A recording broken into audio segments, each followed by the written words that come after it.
پرانا باجا، شروع ہو جائے گا نفرت پیدا کرو، ڈراؤ ملاؤں سے، داڑھی والوں سے ڈراؤ، حجاب کی بچیوں حجاب پہننے والیوں اس کے بچیوں سے ڈراؤ، ہر چیز سے ڈراؤ۔ میرے عزیز دوستوں اور بزرگوں، یہ وطن عزیز ہمارا تھا، ہے اور رہے گا انشاءاللہ تعالی۔ آج ہم اس وطن عزیز کے آزادی امرت اتسو کے 75 سال منا رہے ہیں، اور تاریخ گواہ ہے اور صبح قیامت تک یہی تاریخ رہے گی کہ انگریزوں سے جنگ کی لڑائی، آزادی کی لڑائی 1920 میں نہیں شروع ہوئی تھی، بلکہ ٹیپو سلطان کی شہادت سے جنگ کا آغاز ہوا۔ جنگ پلاسی میں سراج الدولہ کی قربانی سے آغاز ہوا، اور پھر سن 57 میں ہمارے علماء کرام نے انگریزوں کے خلاف جہاد کا فتویٰ دیا تھا، اور نہ صرف فتویٰ دیا بلکہ انگریزوں کے خلاف فتویٰ دے کر علماء کرام نے اپنی جانوں کو قربان کر دیا۔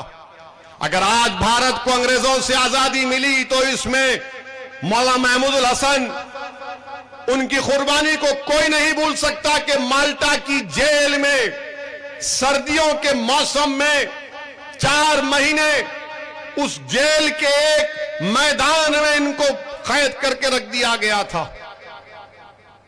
ملک سے کتنی دور ہے مالٹا؟ آج بھی پلین سے جائیں گے تو کم سے کم 12 سے 13 گھنٹے لگ جائیں گے۔ ہمارے بزرگوں نے مالٹا کی جیلوں میں مصائب کو برداشت کیا، کالا پانی کی سزائیں برداشت کی۔ بتاؤ کس لیے؟ اس دن کے لیے کہ ہمارے روڈ پہ لا کے ہمارے بچوں کو مارا جائے گا۔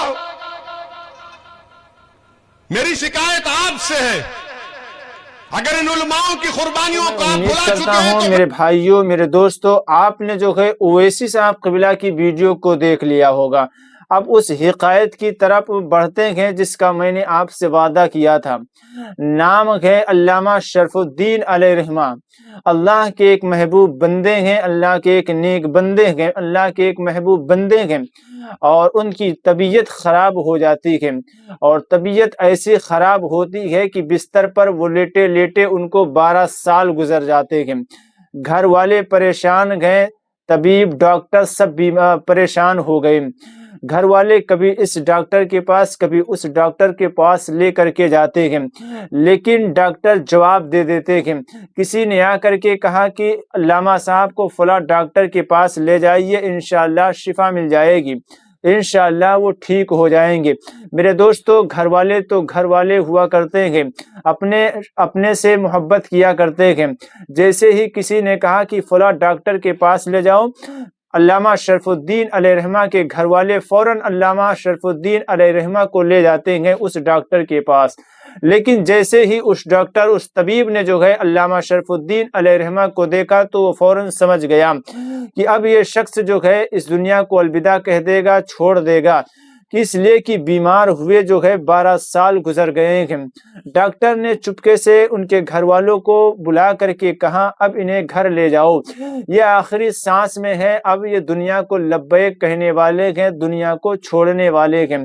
علامہ شرف الدین علیہ رحمہ کے گھر والے علامہ شرف الدین علیہ رحمہ کو گھر لاتے ہیں، اور لانے کے بعد جو ہے انتظار کرنے لگتے ہیں کہ آج ڈاکٹر نے کہا ہے کہ آج یہ علامہ شرف الدین اس دنیا کو چھوڑ جائیں گے، اس دنیا کو الوداع کہہ کر کے چلے جائیں گے۔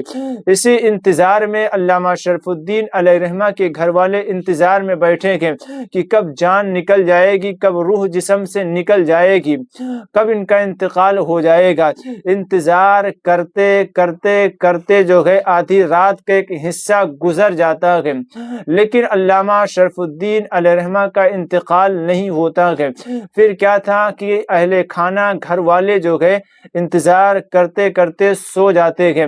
ادھر علامہ شرف الدین علیہ رحمہ بیمار بستر پر لیٹے ہیں، کروٹ پہ کروٹ بدلتے جا رہے ہیں۔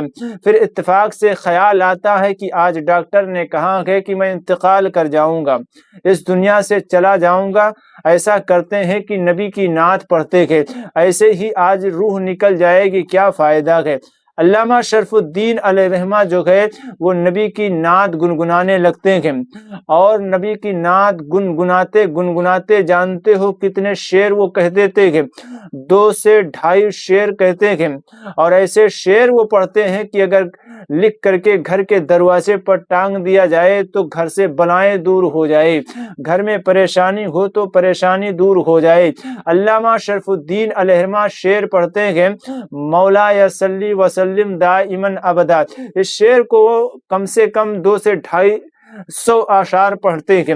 پھر کیا تھا، نبی پاک صلی اللہ تعالی علیہ وسلم ادھر جو ہے علامہ شرف الدین شعر نعت پڑھتے پڑھتے آنکھ لگ گئی، سو گئے، ادھر نبی پاک صلی اللہ تعالی علیہ وسلم تشریف لے آئے اور جو ہے اپنی چادر مبارک سے انہیں نوازا۔ پھر کیا تھا، صبح کا وقت ہوا، فجر کا ٹائم ہوا، علامہ شرف الدین علیہ رحمہ جو ہے وہ صبح کو اٹھ کر کے لوٹا لے کے نل پہ گئے اور پانی بھر کے وضو کرنے کے بعد مسجد کی طرف بڑھے۔ ایک راستے میں ایک اللہ والے سے ملاقات ہوتی ہے، اس نے کہا وہ نعت پڑھو جو تم نے رات میں نبی پاک کو سنائی تھی۔ علامہ شرف الدین کہتے ہیں کیسی بات کرتے ہو یار، میں نے کوئی نعت نہیں پڑھی ہے، میں تو بیمار ہوں۔ پھر وہ اللہ کے ولی ہیں، اللہ کے نیک بندے ہیں، سمجھ جاتے ہیں، فرماتے ہیں اے علامہ شرف الدین جھوٹ مت بولو، اس لیے کہ رات میں تمہارے خواب میں اللہ کے رسول صلی اللہ تعالی علیہ وسلم آئے تھے۔ پھر کیا تھا کہ وہ اللہ کے ولی کہتے ہیں کہ تم کیا سوچتے ہو کہ تمہارے درمیان صرف حضور آئے تھے اور یہ راز تمہارے درمیان ہے؟ نہیں، جب حضور آپ کے پاس آئے تھے تو نہ جانے کتنے غلاموں کو لے کر آئے تھے، انہی غلاموں میں میں بھی آیا تھا۔ پھر کیا تھا کہ علامہ شرف الدین سے حضور نے فرمایا اے علامہ شرف الدین کھڑے ہو جاؤ، تمہارے نبی کا حکم ہے، اور علامہ شرف الدین کھڑے ہو جاتے ہیں اور نبی کی نعت پڑھنے لگتے ہیں۔ تو اس نعت کی برکت کی وجہ سے علامہ شرف الدین جو 12 سال سے بیمار تھے ان کی طبیعت ٹھیک ہو جاتی ہے۔ تو میرے دوستو، میرے بھائی، کہنے کا مقصد یہ ہے کہ جب بندہ دل سے نبی پاک کی تعریف کرتا ہے تو اللہ نعت کے صدقے سے جو ہے اس کی پریشانیوں کو دور فرما دیتا ہے، اگر وہ بیمار ہو تو اسے شفا عطا فرما دیتا ہے۔ تو میرے ناظرین، جب بھی آپ نعت پاک پڑھا کریں دل سے پڑھا کریں، اس لیے کہ نعت کی بڑی برکتیں ہیں، نعت کی بڑی عظمتیں ہیں۔ جب حضرت حسان نے نبی کی تعریف کی تو جانتے ہو نبی پاک نے انہیں اپنی چادر سے نوازا۔ جب علامہ شرف الدین نے نبی کی نعت پڑھی تو ان کو شفا ملی۔ ایسے ہی جب بندہ دل سے نبی کی نعت پڑھتا ہے تو اسے دنیا اور آخرت دونوں میں سکون میسر ہوتا ہے۔ تو میں امید کرتا ہوں کہ آپ جو ہے اس حکایت کو سمجھ گئے ہوں گے، واقعے کو سمجھ گئے ہوں گے، اور بیرسٹر اسد الدین اویسی صاحب کی باتوں کو سمجھ گئے ہوں گے۔ اگر سمجھ گئے تو ویڈیو کو آگے زیادہ سے زیادہ لازمی شیئر کر دینا۔